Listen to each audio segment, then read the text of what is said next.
ආයිබුවන් පුතේ. ඉතින් 2026 උසස් පෙළ කරන ඔයාලා අපිව විශ්වාස කරලා මාස 4න් මුළු පාඩම් 15ම කොට දාන අපේ පන්තියට සම්බන්ධ වෙලා ඉන්නේ.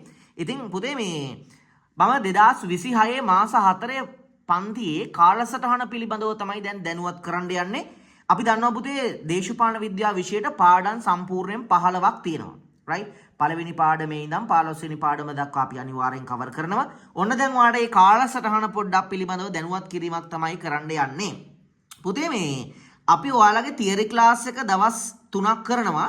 එතනදී පුතේ පළවෙනි පාඩමේ ඉඳන් 7 වෙනි පාඩම දක්වා පළවෙනි පාඩමේ ඉඳන් 7 වෙනි පාඩම දක්වා සම්පූර්ණ අපි ඔයාලට උගන්වනවා අඟහරුවාද දවසේදී සහ බදාදා දවසේදී.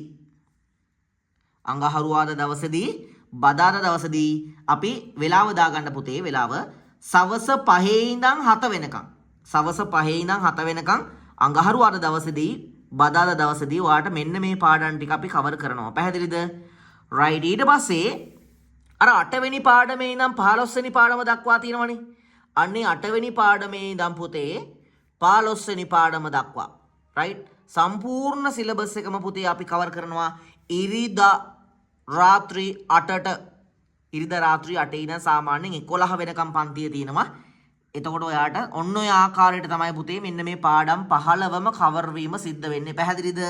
right. දැනට අපි පළවෙනි පාඩම ස්ටාර්ට් කරලා තිනවා. ඔයා මතක තියාගන්න පුතේ අපි 8 වෙනි පාඩම ඉවරයි දැන්. right. එතකොට මගේ පුතාට සංවිධායක මණ්ඩලයේ හරහා 8 වෙනි පාඩමේ රෙකෝඩින් ටික ගන්න පුළුවන්. 8 වෙනි පාඩම කියන්නේ පුතේ සෝල්බරි ආණ්ඩු ක්‍රමයයි 72 ආණ්ඩු ක්‍රමයයි ඔය දෙක තමයි right. ඊට පස්සේ ප්‍රශ්න පත්‍ර පන්ති දෙකක් තියෙනවා ඔයාලට. ඔයාලා දන්නවද?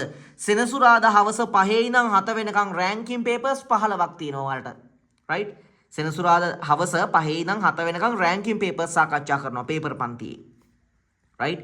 ඊට අමතරව පුතේ වැදගත්ම සහ සහභාගී වෙන්න ඕන පන්තිය තමයි අපේ සුපිරි අයිලන්ඩ් රෑන්ක් එකක් දාන පන්තිය තමයි ප්‍රශ්න පත්‍ර පන්තිය තමයි සඳුදා උදේ 10 ඉඳන් දවල් 2 වෙනකම් පුතේ. දවල් 2 වෙනකම් අපේ පන්තිය තියෙනවා. ඉතින් සුපිරි පන්තියක් මේක. සම්පූර්ණ MCQ කෙටි ප්‍රශ්න විතරක් නෙමෙයි රචනා ප්‍රශ්නත් ඔයාලා ලව්ව ලියවනවා ක්ලාස් එකේ. right. ඉතින් ගේමක් ගහ ගන්න පුළුවන්. මේක පේපර් පන්තිය. ඔන්න ඔය විදිහට තමයි ඔයාගේ කාලසටහන තියෙන්නේ. ඉතින් අපිත් එක්ක දිගටම ඉන්න ඔයාගේ සරසවි සිහිනයට ඔයාගේ නීති පීඨයට අපි වග කියනවා මේ හීනේ වෙත අපි ආව එක්කන් එනවා. එහෙනම් හැමෝටම ජය වේවා. අපි පන්තියේදී හම්බෙමු. එහෙනම් තෙරුවන් සරණයි.